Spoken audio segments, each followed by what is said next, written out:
আসসালামু আলাইকুম। আজকে এমন একটি গাছ আমি প্লান্টেশন করতে যাচ্ছি। আপনারা জানেন, বাংলাদেশে থাকতেও আমি বিভিন্ন ধরনের গাছ প্লান্টেশন করে আনন্দ পেতাম। সেই অংশ হিসাবে আমি লন্ডনে এসেও বিভিন্ন ধরনের গাছ প্লান্টেশন করি। আসলে আমি হচ্ছি প্রকৃতির একজন ভালো প্রেমী বলতে পারেন। বাংলাদেশে থাকতেও বিভিন্ন জায়গায় আমি গাছ প্লান্টেশন করেছি।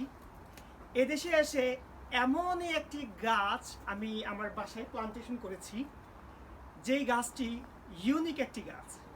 বলা হয়ে থাকে এই গাছের ফল সাধারণত আপনি গাছের নিচে খেতে পারবেন না, কারণ যখন আপনি ফল খেতে যাবেন আপনার হাত রক্তে লাল হয়ে যাবে। সো এই গাছের ফলগুলো সাধারণত আমরা সব থেকে প্যাকিং যেগুলো কিনে বাসায় এনে খেয়ে থাকি। এই জন্যে গাছের নিচে সেই ফল সরাসরি কেউ খেতে পারে না, কারণ সেটা আইনত দণ্ডনীয় অপরাধ বলা হয়ে থাকে। তাই এই গাছের সংগ্রহ করেছি লন্ডন শহর থেকে প্রায় 100 কিলোমিটার দূর থেকে, এনে আমি আমার বাসায় প্লান্টেশন করেছি 4টা গাছ।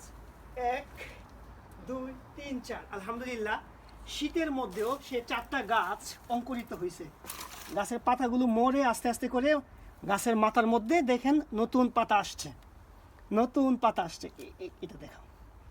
সো এই লন্ডন শহরের এই যে গাছটা মূলত এমনই একটা গাছ, আপনাদেরকে আবারও যদি বলে থাকি যে এই ফলটা যখন খেতে যাবেন ঠিক তখনই আপনার হাত রক্তে লাল হয়ে যাবে। এই জন্যে এই ফলের গাছের নিচে অথবা গাছ থেকে ফল খাওয়া আইনত দণ্ডনীয় বলা হয়ে থাকে।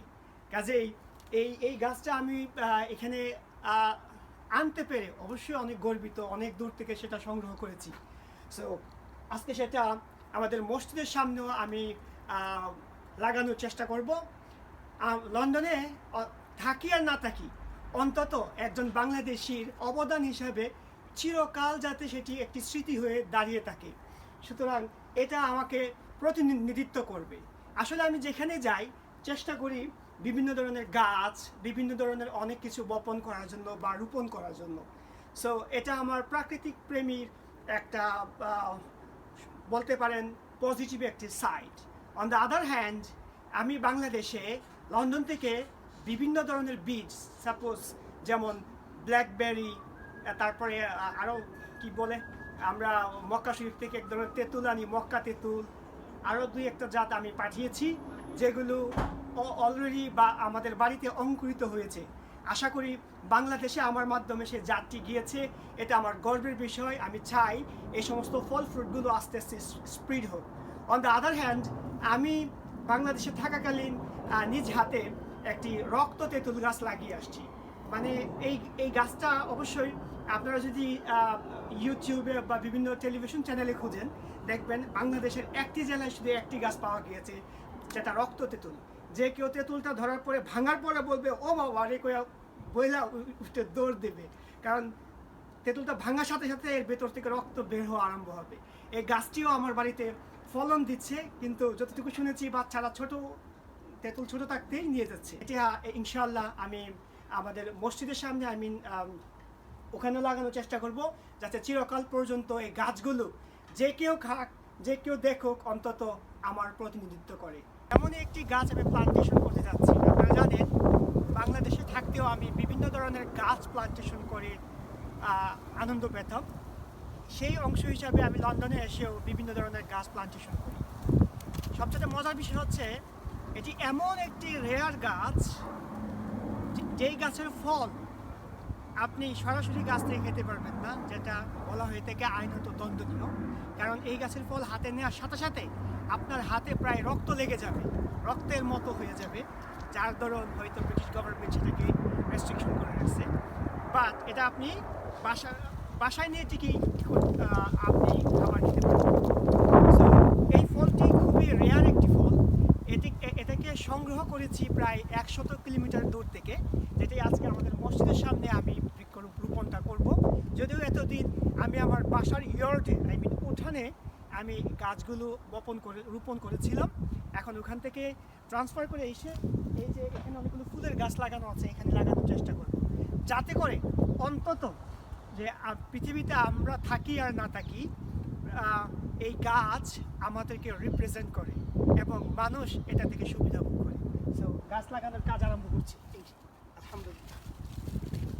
বিসমিল্লাহির রহমানির রহিম। পাথর আর পাথর।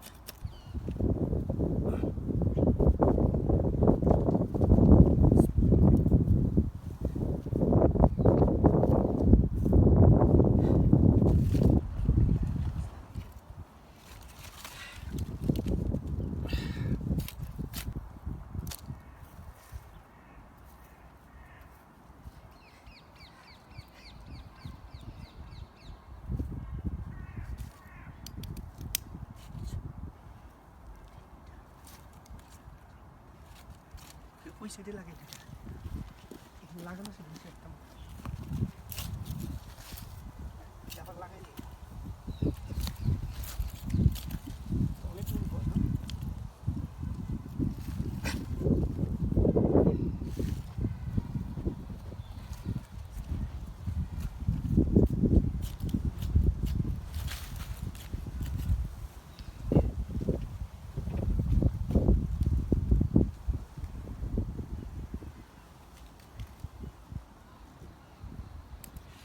সো এই গাছগুলো রোপণ করার অর্থ হচ্ছে যে গাছগুলো হয়তো আমরা থাকবো না, কিন্তু এই গাছগুলোর বীজ কালের কাল থাকবে, যেটি আমাদেরকে রিপ্রেজেন্ট করবে। আল্লাহ আমাদেরকে উত্তম যা দান করবে।